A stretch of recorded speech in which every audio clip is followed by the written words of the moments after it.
I said 5 pages long, lots of things said. But let's just start by saying this is not in court yet, so we can discuss this.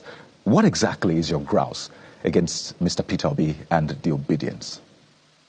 Yes, so in the wake up to the 2023 general election, because I'm not political, I'm just expressing my thoughts about why the opposition should come together and unite against the criminal APC and roguish APC government that always rig elections.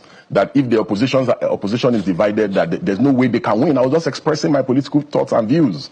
The idea of the Obi candidacy excited me, and I said, but that he needed the buy-in of Atiku and Kwankwaso.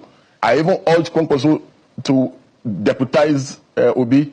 I urged Atiku to step down for Peter Obi, and all that. So in the process of that analysis, just expressing my views, I also said the fact that Atiku has been running for president in perpetuity, that he cannot continue to run. I was just expressing my views as a Nigerian.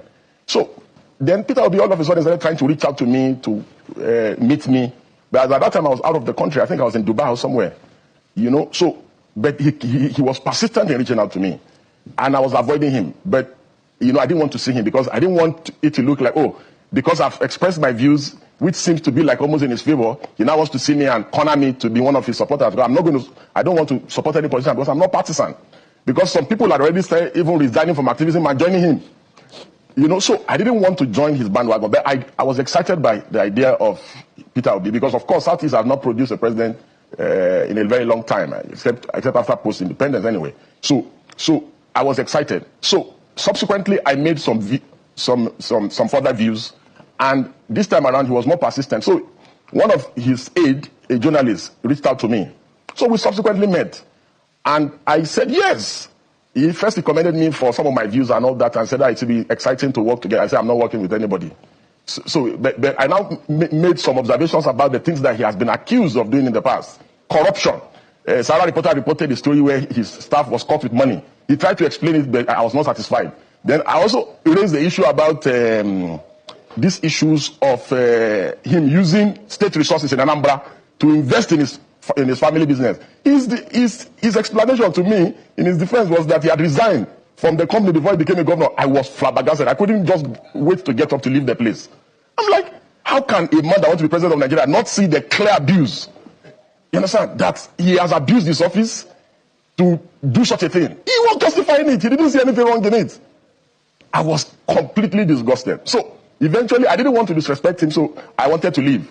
And then he got into, because we're like in the living room, it's like a suite. Then he got into a room and said, please, he's coming.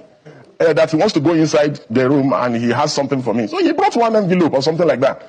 And said, no, this is just a small thing, it's just for coming, blah, blah, blah. I said, I laughed. I said, that means you don't know me. I said, and you are friends with Mimiko, former Governor Mimiko and others. There are people that was close to you, you'll have asked them about me. If we do anything because of conviction, it's even me that will bring out of my money and support you. So he kept insisting that it's not like that, it's not what I'm thinking. I said, God forbid, I left. So, however, I never revealed what happened to anyone. So, I remember vividly, he went to, was it Egypt, to inspect some power something, at the peak of the Ekiti election, when his candidate in the Labour Party was running. So I criticized and said, you should be in Ekiti and not in Egypt. And I said, because you want to be president, you must go and campaign for your candidate and try to win.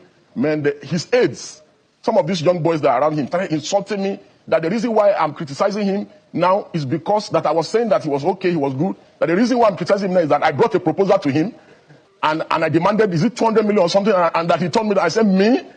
And these are his close aides. So they started doing that. So I said, because I had observed the pattern about them, that they terrorize people online, insult people, slander people.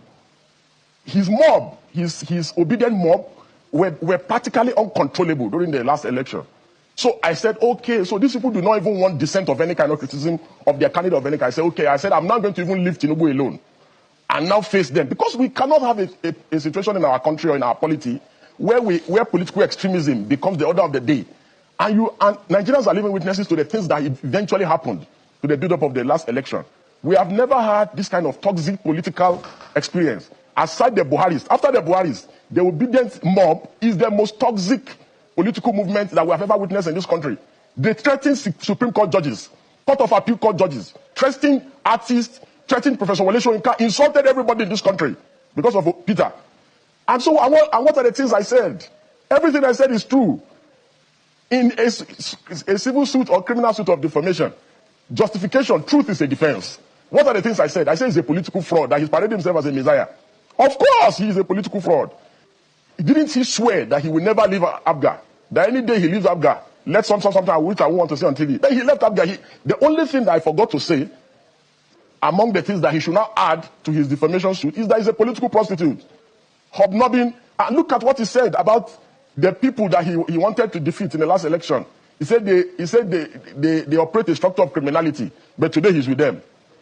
He has one leg in PDP, they are discussing with him, another leg in ADC, and he's still a member of Labour Party. Confused politician. So he should do his worst.